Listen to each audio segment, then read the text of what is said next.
Alors bonjour tout le monde. On commencera notre deuxième chapitre concernant le circuit économique. Donc en général, donc après avoir vu un petit peu le concept de l'économie et les différentes, je dirais les différentes fonctionnalités du concept de l'économie, il est temps de comprendre un petit peu le circuit économique ou bien les composantes de l'économie en général sous forme de circuit. Donc, on va voir en général trois points, d'accord? Les agents économiques, l'équilibre emploi-ressources, l'interdépendance des agents économiques avec une petite introduction. Euh, alors, dans une économie donnée, on réalise chaque jour des actes économiques de toutes sortes, mais qu'on peut regrouper en quelques grandes fonctions. Donc, chaque fois, ou bien chaque jour, on fait des opérations, on réalise je dirais des actes sous forme de, je dirais, de production, sous forme de consommation, sous forme de financement, sous forme de redistribution sociale des richesses, sous forme de changes internationaux. Et l'ensemble de ces opérations, ou bien de ces fonctions, ils sont assurés par ce qu'on appelle des agents économiques. Alors, des agents économiques, qu'est-ce que c'est que des agents économiques? Un agent économique est un individu ou un groupe d'individus qui constitue un centre de décision économique indépendant. Et chaque personne physique ou morale peut être considérée comme un agent économique. Donc, toute personne physique, un être humain ou toute personne morale sous forme de société, de tout type de société, peut être considérée comme un agent économique. Et ces agents économiques, bien sûr, on ne peut pas étudier tous les agents économiques dans une économie. Pourquoi? Parce qu'il y a des milliers d'agents économiques et de plusieurs activités économiques qui se réalisent chaque jour. Alors, pour simplifier les choses, qu'est-ce qu'on a fait? On a, ou bien les économistes, ils ont décidé de regrouper tous ces agents économiques sous forme de petits groupes, de petites familles, d'accord? Les agents, ils ont plusieurs fonctions dans la vie économique, c'est ce que je viens de dire, et un même agent économique, il peut à la fois produire et consommer. Et pour simplifier les choses, donc, on a associé à chaque agent économique une fonction économique principale. Et en général, on a distingué cinq catégories, ou bien cinq grandes catégories des agents économiques. Vous avez les entreprises, qu'on les appelle aussi les sociétés non financières, qui ont une fonction de production. Vous avez les ménages, qui ont une fonction de consommation. Vous avez les administrations publiques ou privées, on va les voir par la suite, euh, qui ont une fonction de redistribution de richesses. Vous avez les institutions bancaires et financières qui ont une fonction de financement et le reste du monde qui font ou bien qui fait les relations économiques internationales. Alors, on commence par les entreprises ou bien les sociétés, les sociétés non financières qui font de la production. Alors, leur fonction principale est la production de biens et de services qui sont non financiers et marchands. La principale ressource, c'est l'entrée d'argent. Donc, l'entrée d'argent et sortie d'argent. Donc, en économie, on parle de ressources. Donc, la principale ressource ou la principale entrée d'argent de ces entreprises, c'est la vente de ces produits. Tout simplement, lorsqu'elles vendent ces produits sur le marché, et il aura une entrée d'argent. Donc, sous forme de gains, de profit, euh, de gains, tout simplement, d'accord? Alors, ce gain, ce profit représente des ressources ou bien la principale ressource pour ces entreprises non financières. La principale dépense maintenant, bien les principales dépenses, vous avez tout d'abord les salaires des employés lorsqu'elles rémunèrent ses salariés, donc elle fait sortir de l'argent, ce sont des dépenses. Et vous avez aussi voilà, l'achat de matières premières pour faire la production de biens et de services. Donc, il fait aussi, il représente aussi des dépenses. Les ménages. Alors, les ménages, on regroupe sous forme, ou bien sous le terme ménage, tout individu ou ensemble d'individus qui partagent le même toit ou dont l'activité est essentiellement la consommation. Donc ça, on l'a déjà vu. Donc, un ménage, c'est un individu ou un ensemble d'individus dont la fonction principale est la consommation. Les ménages, ils jouent un double rôle dans l'économie. En même temps, ils représentent des facteurs de production, d'accord, pour les entreprises, et en même temps, ils utilisent les revenus qu'ils reçoivent sous forme de salaire pour la consommation et pour l'épargne. Donc, les principales ressources de ces ménages, c'est les salaires, c'est les revenus.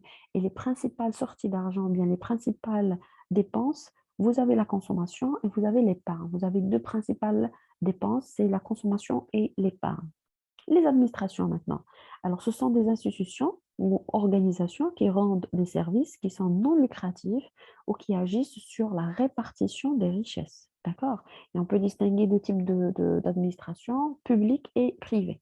Alors, pour les administrations publiques, ils regroupent les administrations centrales, tout type de ministère. Donc, tous les ministères sont représentés ou bien sont considérés comme des administrations publiques, le ministère des Finances, le ministère de l'Intérieur, le ministère des Affaires étrangères, le ministère de l'Industrie et du Commerce, le ministère de l'Enseignement supérieur, et ainsi de suite. Vous avez les collectivités locales aussi, ce sont des administrations publiques, Jamaat, l'Aqalim, l'Amalat, etc. Vous avez la sécurité sociale aussi, comme la FNSS par exemple. D'accord? Ce sont des organisations publiques. Elles ont un but non lucratif et leur principale fonction, c'est d'offrir bien sûr des services qui sont non marchands et assurer une redistribution de richesse. Une redistribution de richesse comment?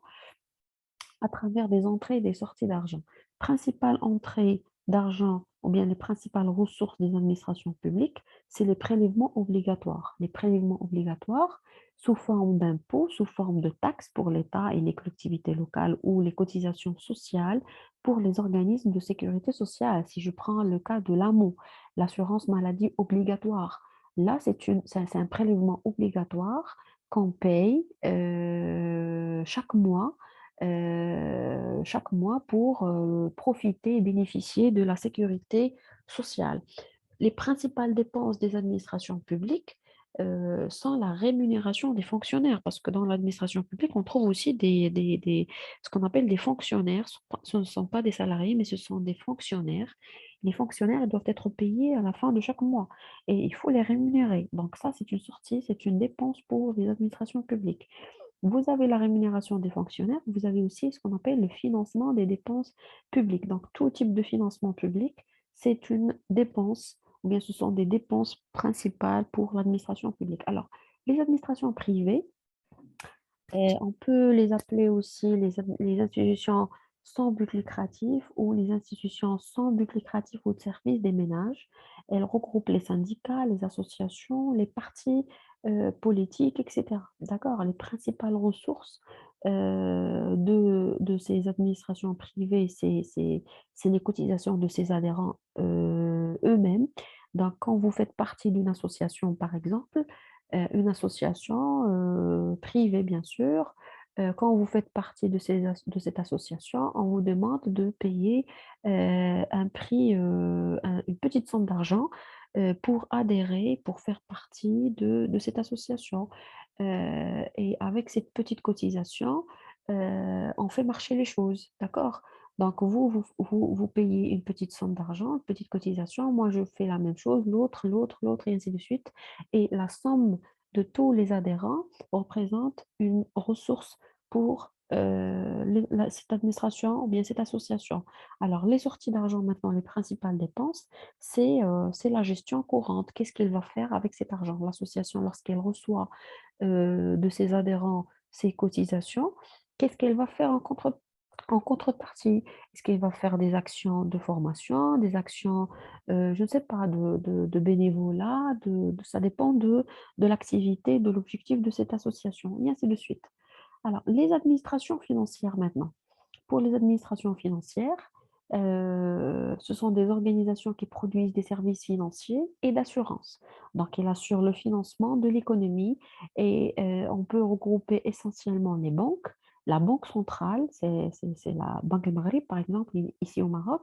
Et vous avez aussi les caisses d'épargne, les compagnies d'assurance et les autres établissements de crédit. Alors, les principales ressources de ces institutions financières, c'est l'épargne collectée, d'accord? C'est les intérêts reçus des crédits octroyés, c'est les commissions perçues sur les services rendus. Si je prends le cas de la banque, par exemple, la principale ou bien les principales ressources, c'est l'épargne collectée. Donc, collectée par qui? Par les ménages et par les entreprises. Lorsque moi, je suis un ménage, je dépose une somme d'argent sous forme d'épargne à la banque. Donc là, c'est une entrée d'argent pour la banque. D'accord? Ça, c'est une ressource principale.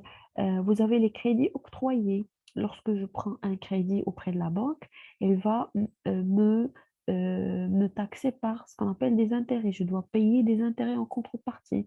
Alors, ce paiement des intérêts, c'est une ressource pour la banque. Il y a les commissions perçues sur le service rendu.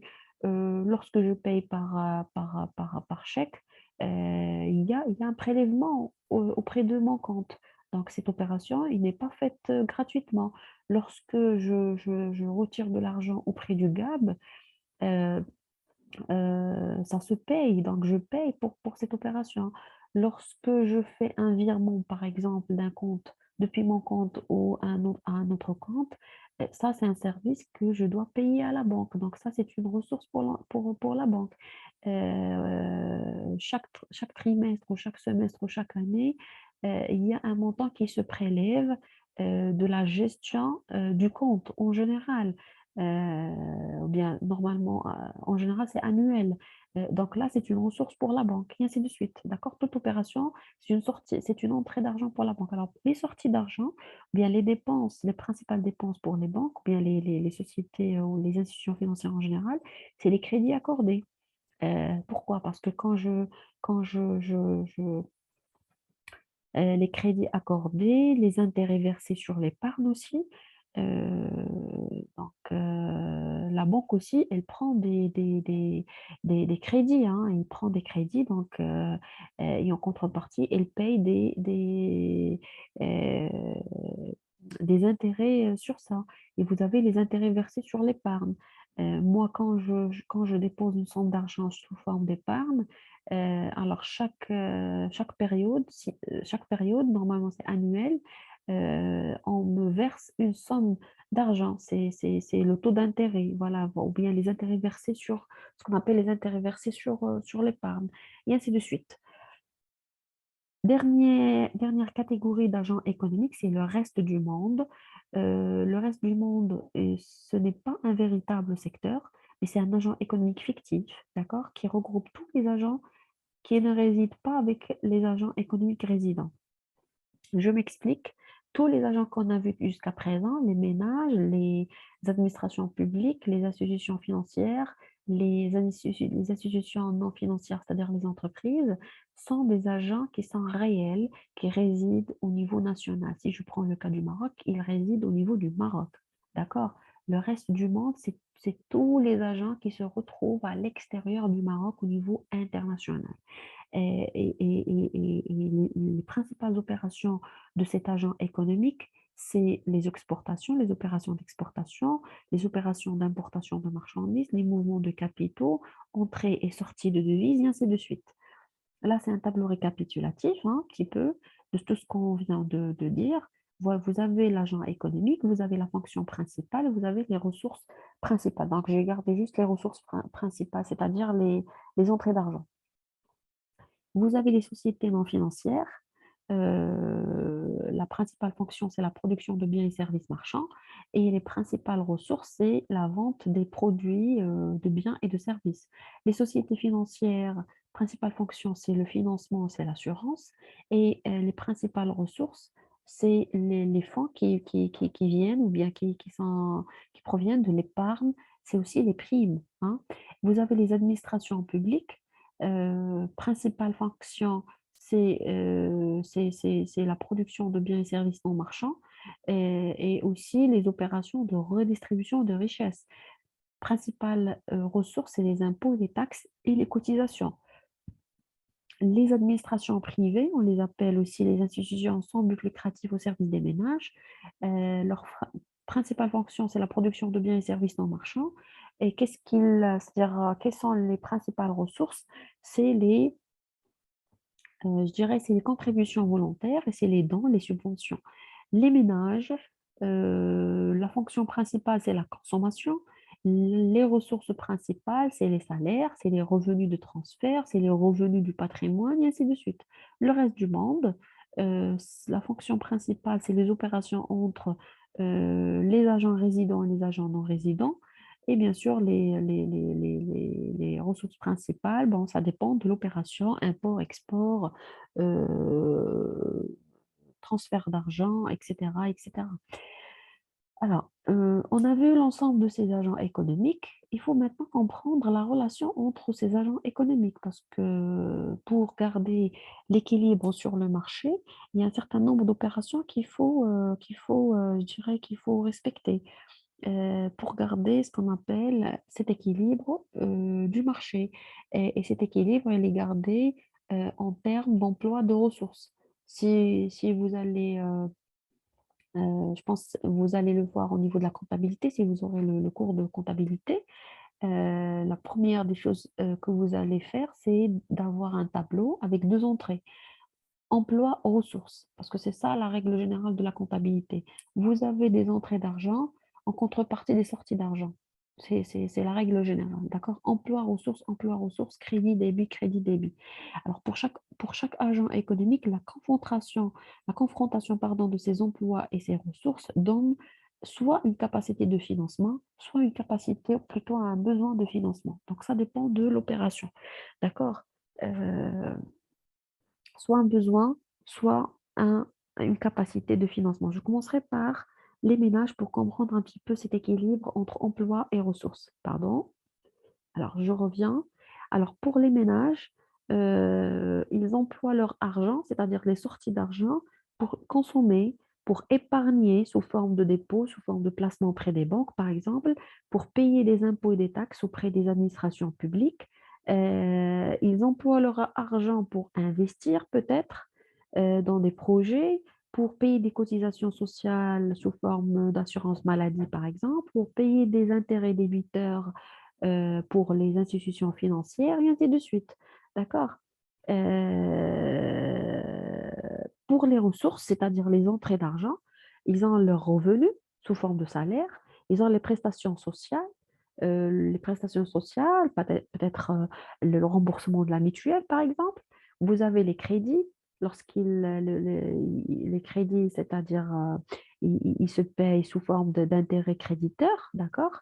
Voilà un petit peu l'équilibre emploi-ressources pour l'agent économique des ménages. Donc, à chaque fois, il y a un emploi, il y a des ressources, d'accord? Il y a des emplois et des ressources, et c'est ce qui garde l'équilibre au niveau je dirais, de l'économie en général. Pour les sociétés non financières, les entreprises, là aussi, il y a un équilibre emploi-ressources.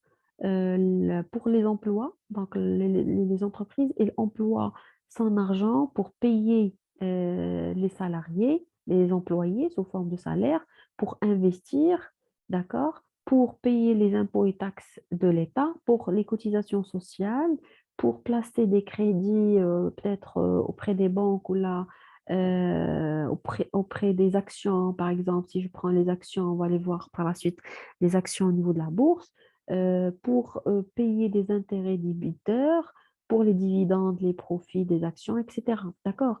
Les entrées d'argent, les ressources maintenant, les ressources, bon, parmi les principales ressources des sociétés non financières, vous avez les ventes de produits, hein, ça rapporte de l'argent, le capital aussi, les réserves, hein, les dettes, les dettes auprès des clients, auprès des autres entreprises.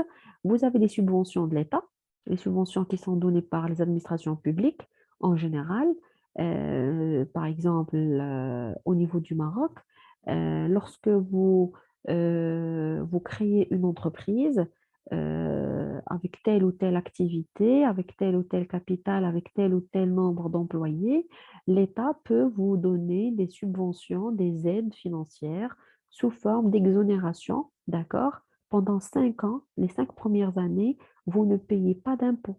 Donc ça, ce sont ce qu'on appelle des subventions de l'État. Donc ça, ce sont des entrées d'argent pour l'entreprise.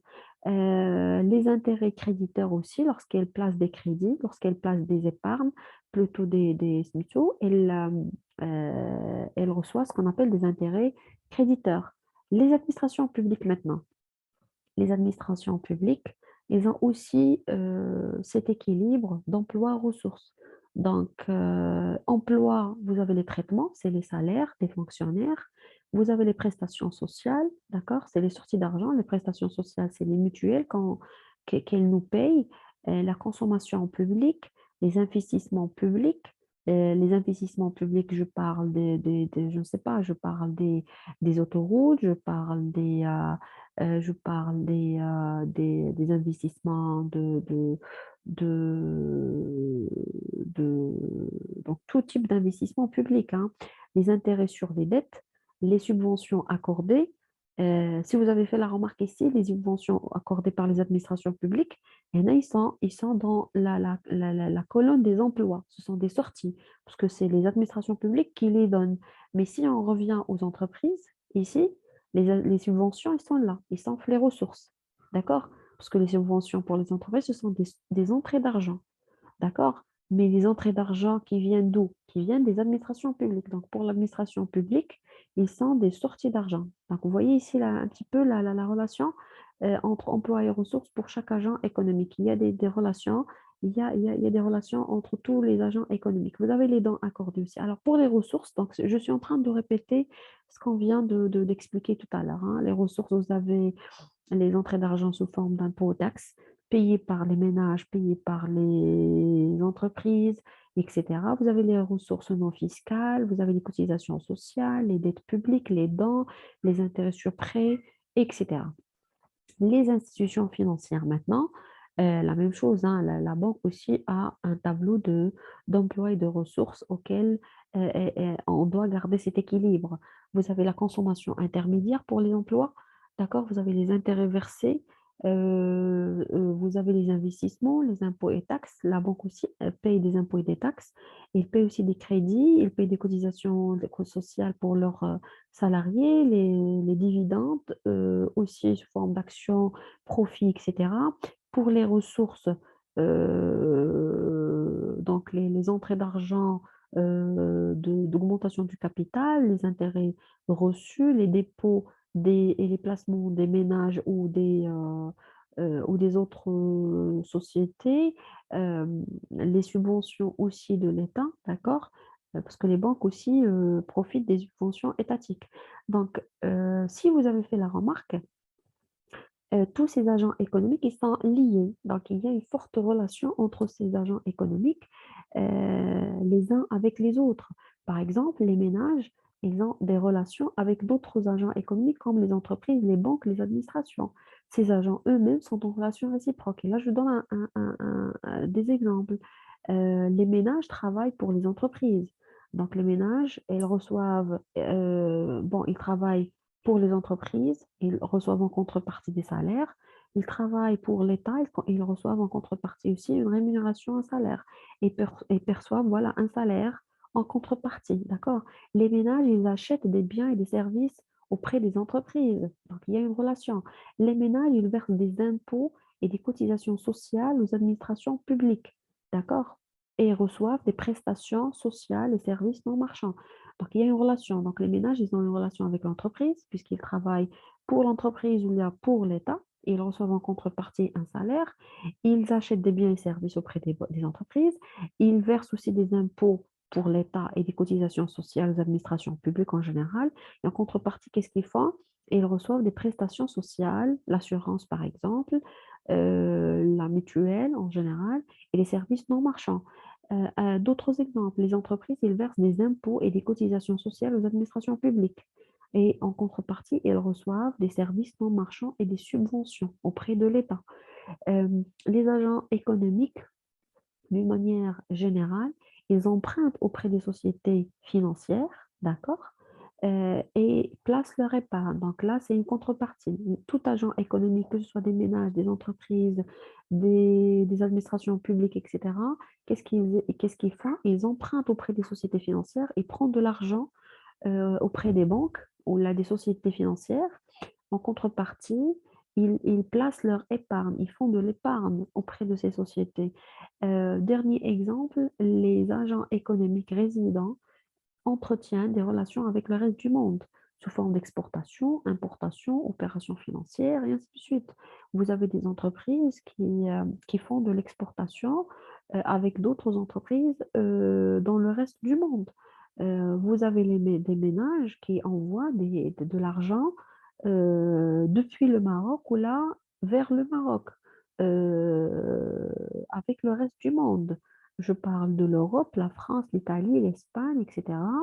Je parle du reste du monde en général. Donc, vous avez des relations, plusieurs relations et chaque agent, tous les agents économiques sont reliés, sont interdépendants. Alors, ces relations, ils sont matérialisés par ce qu'on appelle des flux. Des flux, il y en a deux types de flux. Vous avez des flux de réels et des flux monétaires. Des flux réels, ce sont les opérations, les mouvements de biens et services, achat-vente. Et vous avez la contrepartie sous forme de flux monétaires, c'est voilà, la contrepartie des flux réels. Et le circuit économique dont on parle schématise de manière simplifiée le fonctionnement du système dans son ensemble. Il permet de décrire l'activité économique en mettant en évidence l'interdépendance des différents agents économiques. Et là, je donne d'une manière générale une vue sur tout le circuit économique. C'est une conclusion, d'accord? La relation, bien les relations entre tous les agents économiques dans une économie en général, ce qu'on appelle le circuit économique. Alors, je prendrai les ménages, je commencerai par les ménages. Les ménages en relation avec les entreprises, hein, ces deux agents économiques. Alors, les ménages, qu'est-ce qu'ils font? Ils travaillent pour les entreprises et en contrepartie, ils reçoivent un salaire. D'accord? Donc là, c'est une ressource pour les ménages, mais ce sont des emplois pour les entreprises. Les ménages aussi, avec l'entreprise, qu'est-ce qu'ils font? Ils achètent des biens et des services et en contrepartie, ils payent ces achats, ce qu'on appelle des règlements. Ce sont des opérations de règlement de ces achats. D'accord? Donc, les ménages, ils achètent, l'entreprise, elle vend, les ménages, ils payent et l'entreprise, elle reçoit le règlement des achats. Si je prends le ménage avec les ménages avec les banques, quelle est la relation? Vous avez des crédits, donc les ménages, ils demandent des crédits auprès des banques et en contrepartie, vous avez des placements. D'accord? Donc la banque, il donne des crédits aux ménages et les ménages, ils peuvent placer leur argent auprès des banques sous forme d'épargne. Si je prends les ménages avec les administrations publiques, la relation des ménages avec les administrations publiques, alors, qu'est-ce que je dirais? Je dirais que les ménages, ils payent des impôts et des cotisations aux administrations publiques et en contrepartie, ils profitent des services non marchands offerts par les administrations publiques. D'accord? Ils profitent également de ce qu'on appelle les prestations de la sécurité et de la sécurité sociale. D'accord? Si je prends l'entreprise maintenant, l'entreprise en relation avec la banque, elle offre des crédits aux entreprises et en contrepartie, l'entreprise, qu'est-ce qu'elle fait? Elle peut placer de l'argent auprès de la banque, d'accord? Sous forme d'épargne. La relation de l'entreprise avec les administrations publiques est la même chose que les ménages.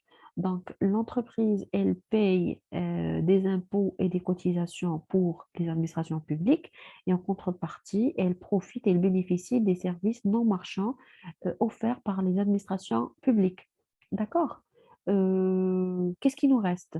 Il nous reste la relation des entreprises avec le reste du monde. Donc, relation qui est sous forme, d'une manière générale, sous forme d'importation et d'exportation.